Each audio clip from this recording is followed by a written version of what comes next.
Hey designer, Alex here, welcome to the channel, and in today's video we are going to talk about design trends, why they don't matter, but why you should still follow those design trends and understand where the industry is going to and where it's going to end up.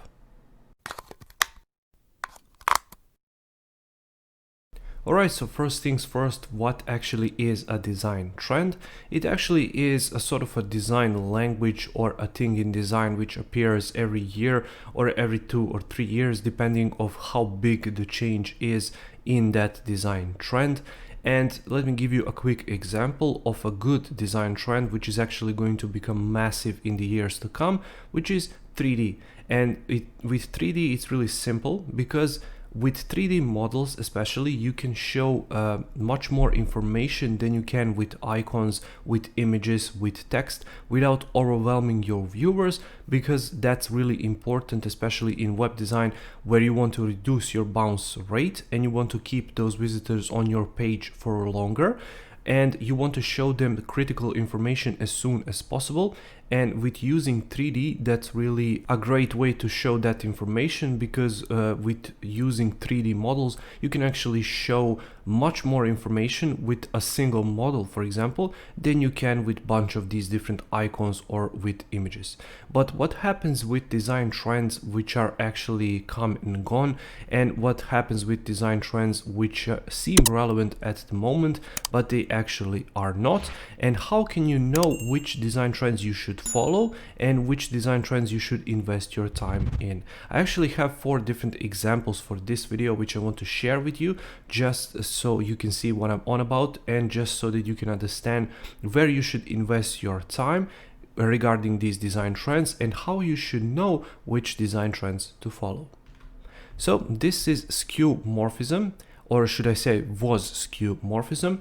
It was Apple's design trend for iOS design, and you can see that the main point behind skeuomorphism is reality. They wanted to show as much realism as possible, and that's good to know if you look at some icons, for example. So these were actually real icons used in skeuomorphism style, and you can clearly see here with the Instagram icon how it used to look like and how it looks like now. So once again, the main point behind this design style, and if you are a younger viewer, you possibly don't remember this, but way back when Apple had their iPhone 3, 4, I think, and 4S, I think with iPhone 5, it became this different design style that they are using today. They're just modernizing it more and more with every iteration. But a while back, this was actually their design style, and you could clearly see this throughout icons, throughout the entire app design, and so on. So the main point of this design style was realism, and they were thinking about how they should project that inside of their design system and inside of their apps. But they quickly realized that devices at that time were really slow. Screens were not really advanced compared to the screens that we have today. Processing power was not there. So in order to show this realism, you have to have at least, I don't know, 10, 15, 20 different textures, different shades, different background blurs, and so on. All of that was slowing down your system massively, just so that you can show this nice looking icon, for example. All of that led to, for example, if you just want to fire a camera on your phone, you have to wait a lot longer than you should with just today pressing that simple looking icon and just entering that camera app. So that's why this design trend called skeuomorphism slowly died over the iterations of the iOS design system. And basically what happened is they realized that they don't have to have this lens, for example, and all of these different glow effects and shades and so on. They can just simply have this nice and simple looking icon showing what they wanted for it to show. And if I go back just a little bit to the previous page, I wanted to show you how it looked like back then and how it looks like now. So you can see all of these different icons, and with iOS it is optimized by Apple much more than Android, because Apple really controls their iOS design system. compared to Android, which has majority of these different producers basically who are adjusting it to their needs, and you can clearly see how this style evolved. And people really liked this new style, and this is the thing with change. People always object to the change, but they always get used to it really fast, especially with all of these big companies with nice marketing departments explaining why it's important to move to this style. Now, what happens with developers?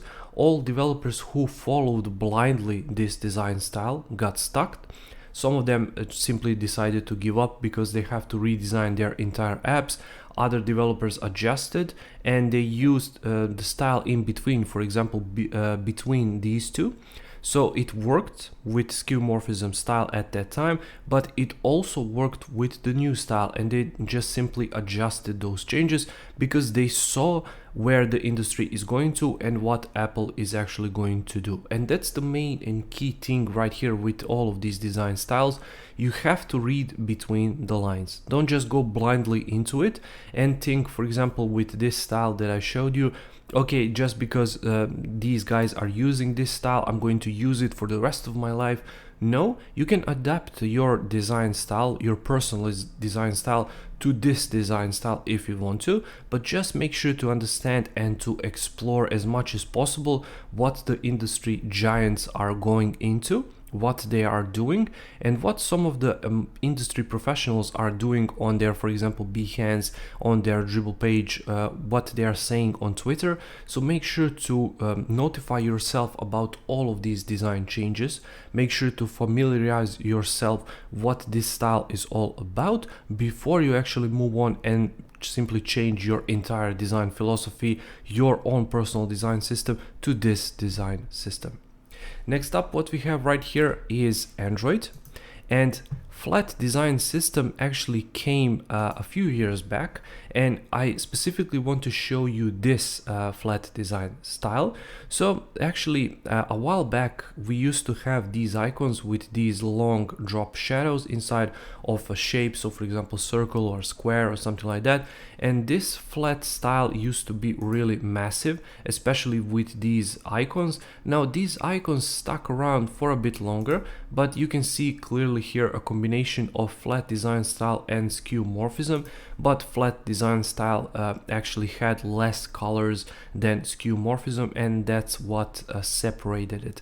Now flat design style is not gone, but basically you cannot find any more of these examples online, and the reason is, especially with these longer ones, once again, if your app or your website is slowing down because of your design, you should change your design, because the user experience of your app or your website is much more important than the actual design, because it's there to sell a service, it's there to sell a product, and that's what's important. It's not important how it looks like, but what it does. Take a look at Amazon, for example, take a look at Alibaba, take a look at some of these older websites, even eBay, for example, Wikipedia. So all of them look old, all of them look outdated, but they do the job, and that job is the key reason why they exist basically. So therefore, don't invest too much time into design, invest much more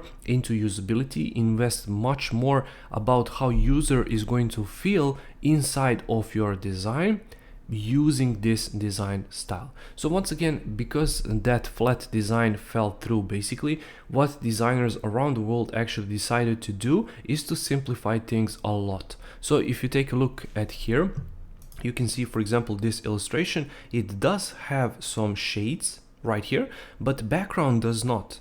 And therefore they wanted to include a style like this. So you can see it right here. We have some textures here and here on the leaves, for example, but we don't have those background blurs, background textures, and so on. And basically they decided to simplify things as much as possible, and we came to this sort of style that you can clearly see today on Dribble, for example, on Behance and so on. And this is because it's much better to work with this style than to work with those long shadows, for example. And that usability is what brings me to Neomorphism. Now, Neomorphism appeared basically this year, and the whole point about Neomorphism is to simplify things to the crazy level, basically. So you can see right here that we have basically one main dominant color, and we have all of these blurs and all of these background shadows and so on. And what I saw online is basically designers going crazy and start using this Neomorphism like it's the Bible, for example. And this design style became really dominant, especially with beginner designers.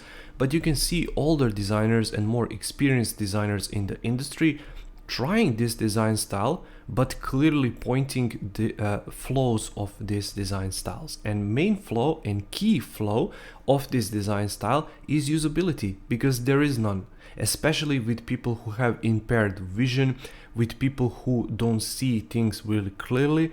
They cannot understand this design style because it doesn't have colors, and colors are there for a reason, for us to differentiate things between each other, for us to understand what's important, what isn't, and so on. So therefore, this design style became really dominant with beginners, because beginners saw this as a nice, cool style. They form their design philosophy around this style, while the pros move on to some other things. And therefore, I think this design style was really cool to experiment for a bit, but as soon as usability became impaired, designers around the world decided to drop it and move on to the next design style, which is actually glass morphism. Now, the thing with glass morphism is basically all of these things combined.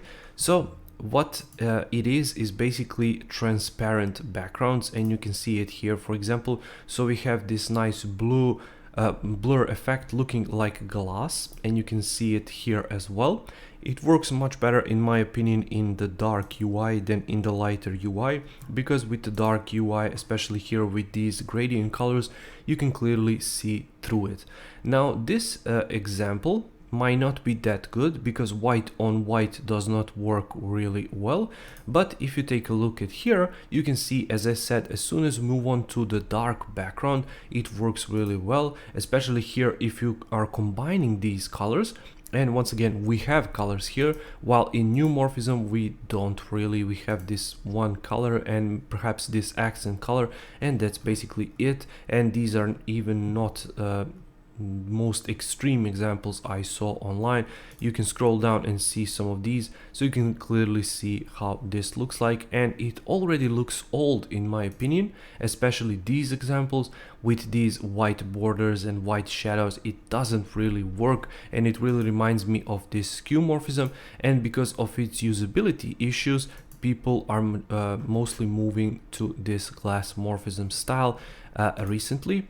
And as you can see, you can have white on white, but simply add a little bit of blur in the background, and you can see it in this example. You can see it here as well. So glass morphism is definitely here to stay. You can see with majority of these gradients in the background how it works, like how it looks like, how it works. So I think it's here to stay. So basically the thing with design styles is you have to follow them just to understand where the industry is moving to, so you don't want to be left behind. That's what I said about 3D at the beginning of this video. If you know how to work in 3D, by all means do. If you don't, perhaps you should explore some free plugins out there, some free software out there, just to understand what 3D is, how can you use it in your design work, and how can you use it to improve your design work, because 3D is definitely here to stay. You can see that designers are starting to using 3D icons, for example, just because they can show with animation, for example, transitions between one and another, just to show much more information without overwhelming their viewers and with reducing their bounce rate at the same time and showing the critical information. So that's the thing with design styles and all of these design trends, is you have to think about your users first and the style later. You have to follow what the industry professionals are doing, what they are saying, because they have connection inside of the industry. You can look at these big companies, what they are doing, where they are moving to, and then form your design style to that direction and simply follow what they are doing, but make sure to understand if they are changing their design style, it's for a reason, and in majority of cases it's because of the usability issues that design style comes with. So make sure to prepare to move on to the next design style.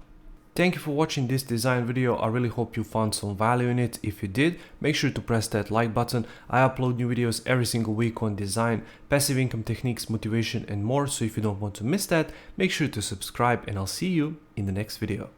Take care.